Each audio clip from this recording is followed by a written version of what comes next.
ये कहानी है एक ऐसी औरत की जिसका पति जन्म में घायल हो जाता है और इसके बाद वो अपनी पत्नी की शारीरिक इच्छाएं पूरी नहीं कर पाता। इसलिए वो औरत अपने नौकर से अपना फिजिकल डिजायर पूरा करती है। हेलो दोस्तों, आज हम जिस मूवी को एक्सप्लेन करने वाले हैं उस मूवी का नाम है लेडी चैटरलीज लवर, जो 1981 में रिलीज हुई थी। मूवी स्टार्ट होती है और हम घोड़ों की रेस को देखते हैं जिसमें क्लिफर्ड नाम का आदमी वो रेस जीत जाता है। लेकिन तभी हमें पता चलता है कि क्लिफर्ड इससे पहले भी कई बार ये रेस जीत चुका था। फिर क्लिफर्ड ये खुशखबरी अपनी वाइफ कॉनी को देता है और कहता है कि आज रात इस खुशी में पार्टी होगी। फिर पार्टी में क्लिफर्ड को पता चलता है कि जर्मनी और इंग्लैंड के बीच जंग छिड़ चुकी है। अब ये सुनने के बाद क्लिफर्ड को भी जंग में लड़ने जाना पड़ता है, पर उस जंग में उसकी किस्मत साथ नहीं देती और वो लड़ाई के दौरान घायल हो जाता है, जिस वजह से उसका आधा शरीर अपंग हो जाता है। इसलिए वो हमेशा व्हील चेयर पर रहता है और कॉनी उसका ख्याल रखती है। पर क्लिफर्ड से अब बेड पर कुछ नहीं हो पाता था, इसलिए कॉनी की शारीरिक इच्छाएं पूरी नहीं हो पाती थी। एक दिन क्लिफर्ड कॉनी से कहता है कि मेरे लिए तुम अपनी लाइफ खराब मत करो, मैं तुम्हारी जरूरतें चाहकर भी पूरी नहीं कर सकता। इसलिए अगर तुम्हें कोई आदमी पसंद आता है तो तुम उसे प्यार कर सकती हो और मुझे इसमें कोई एतराज नहीं होगा। साथ ही वो ये भी कहता है कि अगर तुम्हारा कोई बच्चा होगा तो उसको मैं अपना वारिस बनाऊंगा। ये सुनकर कॉनी उसे कहती है कि तुम कभी भी ये मत सोचना कि मैं तुमसे प्यार नहीं करती, मैं हमेशा तुमसे प्यार करती रहूंगी और तुम्हारे साथ रहूंगी। फिर थोड़ी देर बाद वहाँ एक नौकर आता है जिसका नाम ओलिवर होता है। क्लिफर्ड ओलिवर से कहता है कि मुझे घर तक छोड़ दो, तो ओलिवर क्लिफर्ड को घर तक छोड़ने जाता है, जहाँ ओलिवर को कॉनी बहुत पसंद आ जाती है। जब ओलिवर जाने लगता है तब वो मुड़ मुड़ के कॉनी को देखने लगता है। फिर एक दिन क्लिफर्ड की तबीयत खराब हो जाती है, इसलिए वो तुरंत डॉक्टर को बुलाते हैं, पर डॉक्टर के बदले एक नर्स आती है जिसका नाम मिस बोल्टन था। जब वो क्लिफर्ड का इलाज कर रही थी तब क्लिफर्ड कॉनी से कहता है कि मैं चाहता हूँ कि तुम ओलिवर से मिलकर पता करो कि अंडे अच्छे हैं या नहीं। तो कॉनी ना चाहते हुए भी वहाँ जाती है, जहाँ पहुंचकर वो देखती है कि ओलिवर अपने कपड़े उतारकर अपने बॉडी को साफ कर रहा होता है। ओलिवर की ऐसी हालत देखकर कॉनी को कुछ कुछ होने लगता है। वो बस उसकी बॉडी को देखती रह जाती है और उसे बिना मिले ही वहाँ से चली जाती है। जब वो घर आती है तो क्लिफर्ड के पूछने पर वो बताती है कि ओलिवर उसे मिला ही नहीं। अब वो नर्स भी क्लिफर्ड का ट्रीटमेंट करने के लिए यहाँ रुक जाती है। रात को जब वो अपने कमरे में सोने जाती है तब उसे बार बार ओलिवर का ही ख्याल आता है। वो चाहकर भी उसे भुला नहीं पा रही थी और वो उसके ख्यालों में खो जाती है और अपनी बॉडी को टच करने लगती है। अगले दिन क्लिफर्ड उसे फिर से अंडे देखने भेजता है, लेकिन जब कॉनी ओलिवर के पास जाती है तो ओलिवर उसे ठीक से बात नहीं करता। वो समझ गया था कि कॉनी उससे क्या चाहती है, इसलिए वो नहीं चाहता था कि उनके बीच कोई अफेयर हो, क्योंकि वो उनका एक आम नौकर था। इस वजह से कॉनी वहाँ से चली जाती है। लेकिन अगली बार जब वो ओलिवर से मिलती है तो ओलिवर उसे अपने कॉटेज की चाबी दे देता है। अब वो जब चाहे पक्षियों को देखने आ सकती थी। अब वो हर रोज ओलिवर के पास जाने लगी, वो बस ओलिवर को देखना चाहती थी। ऐसे ही एक दिन जब वो ओलिवर के पास जाती है तो ओलिवर उन्हें नन्हे चूजे दिखाता है, जिन्हें देखकर वो रोने लगती है। दरअसल उनका कोई बच्चा नहीं था और क्लिफर्ड की हालत देखकर ऐसा लगता है कि अब होगा भी नहीं। तब ओलिवर उसके पास आता है और उसे सीने से लगाता है।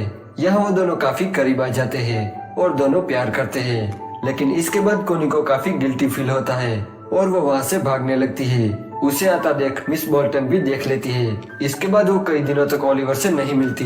वो उसे प्यार तो बहुत करती थी पर वो जानती थी कि ये गलत है। तो वहीं दूसरी तरफ ओलिवर भी कॉनी को देखने के लिए तरस गया था और एक दिन वो कॉनी के घर तक आता है, इस उम्मीद में कि उसे एक बार कॉनी दिख जाए। उसे कॉनी तो नहीं दिखती, पर मिस बोल्टन उसे घर के बाहर देख लेती है। एक दिन जब कॉनी घर के बाहर बैठी थी तब ओलिवर उसके पास आता है।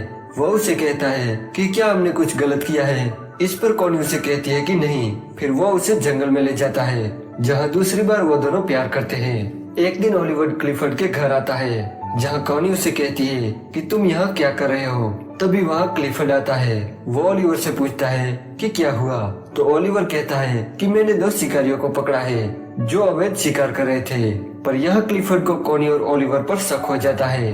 क्लिफर्ड ओलिवर से कहता है कि उन शिकारियों पर मुकदमा चलाओ, लेकिन इस पर कॉनी कहती है कि उन्हें छोड़ दो।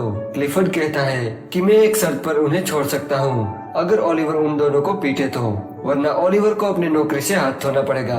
तो ओलिवर ना चाहते हुए भी उन दोनों को पीटता है। एक दिन जब कॉनी ओलिवर से मिलने जाती है तो वो ओलिवर को बताती है कि मुझे एक बच्चा चाहिए। ओलिवर कहता है कि क्लिफर्ड का क्या होगा, तो कॉनी उसे कहती है कि मैंने उससे बात की है, वो एक बच्चा और वारिस चाहता है। तब ओलिवर पूछता है कि क्या वो हमारे बारे में जानता है। इस पर कॉनी कहती है कि नहीं। वो कहती है कि मैं जानती हूँ जब हमारे बारे में उसे पता चलेगा तो वो क्या करेगा, पर मैं तुम्हारे बिना नहीं रह सकती। तो ओलिवर बच्चे के लिए मान जाता है। वो कॉनी से कहता है कि मैं चाहता हूँ कि तुम मेरे साथ एक रात मेरी कॉटेज में बिताओ। जब कॉनी घर जाती है तो मिस मोल्टन को कॉनी के सर पे एक घास का तिनका दिखाई देता है और वो समझ जाती है कि कॉनी और ओलिवर का अफेयर चल रहा है। पर इसके बावजूद भी कॉनी ओलिवर से मिलना जारी रखती है। वो ओलिवर से कहती है कि मैं एक रात तुम्हारे कॉटेज में जरूर बिताऊंगी।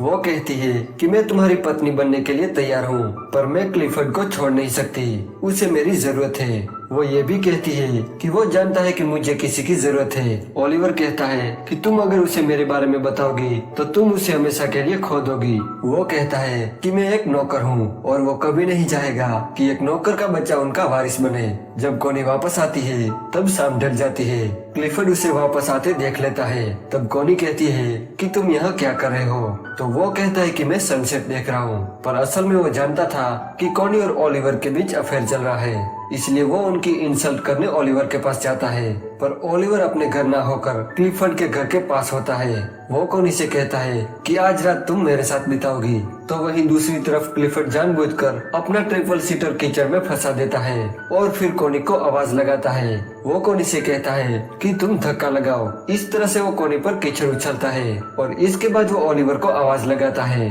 और उसके साथ भी सेम वैसा ही करता है। इस रात क्लिफर्ड के सो जाने के बाद कॉनी ओलिवर के पास जाती है और वो दोनों एक रूम में जाते हैं जहाँ वो दोनों प्यार करते हैं। यहाँ क्लिफर्ड की रात को नींद उड़ जाती है और उसे लगता है कि कॉनी घर पर नहीं है, इसलिए वो किसी तरह से कॉनी के कमरे तक पहुँचता है, जहाँ वो देखता है कि कॉनी अपने कमरे में नहीं थी। जब सुबह होती है तब क्लिफर्ड कॉनी को घर आते देख लेता है। तब कॉनी उसे कहती है कि तुमने ही कहा था कि तुम कोई आदमी पसंद करो।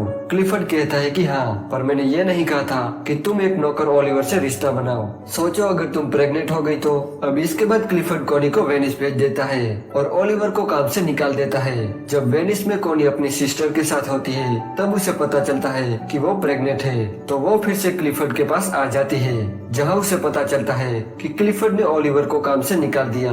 तो वो उसे ढूंढने जाती है और वो ओलिवर को ढूंढ लेती है। वो ओलिवर को बताती है कि वो उसके बच्चे की माँ बनने वाली है और वो उसके साथ रहना चाहती है। लेकिन ओलिवर उसे कहता है कि तुम्हें एक बच्चा और एक वारिस मिल गया है, तुम अपने घर चली जाओ। पर कॉनी उसकी बात नहीं मानती। वो कहती है कि हम तुम्हारे खेतों से अपना गुजारा कर सकते हैं। तो ओलिवर उसकी बात मान लेता है और इस तरह क्लिफर्ड के घर के दरवाजे कॉनी के लिए हमेशा बंद हो जाते हैं और यहीं पर ये मूवी एंड हो जाती है। दोस्तों, अगर आपको ये वीडियो अच्छा लगा तो प्लीज इस वीडियो को लाइक कर देना और चैनल को सब्सक्राइब करना बिल्कुल भी मत भूलना। मैं ऐसे ही इंटरेस्टिंग मूवी आपके लिए लाता रहूंगा।